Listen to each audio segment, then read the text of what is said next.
குட்டீஸ்களே, இன்று நான் உங்களுக்கு ஒரு சின்ன அதிசய ரகசியத்தை சொல்ல போகிறேன். ஒரு குளத்தோரம் பச்சை இலைகளின் நடுவில் அமைதியாக அமர்ந்திருந்த ஒரு அழகான சின்ன தவளை இருந்தது. அது சிறியதுதான், ஆனால் அதற்கு ஒரு சூப்பர் பவர் இருந்தது. அது நீண்ட ஒட்டும் நாக்கு. ஒரு நாள் மெதுவான காற்று வீசியபடி இருந்தது.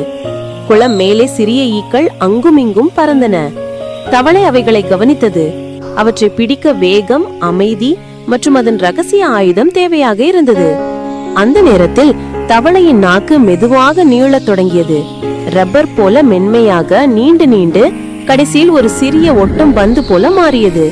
அது பறக்கும் பூச்சிகளுக்கான அதன் சூப்பர் பவர். ஒரு கணத்தில் சட், தவளை தனது நீண்ட நாக்கை நீட்டி ஒரு ஈயை அழகாக பிடித்துவிட்டது. அது எல்லாம் இயற்கை கொடுத்த அற்புதமான திட்டம். தவளையின் நாக்கு ரப்பர் பேண்ட் மாதிரி நீளும், வேகமாக திரும்பும். அதுதான் அது உணவை எளிதாக பிடிப்பதற்கான ரகசியம்.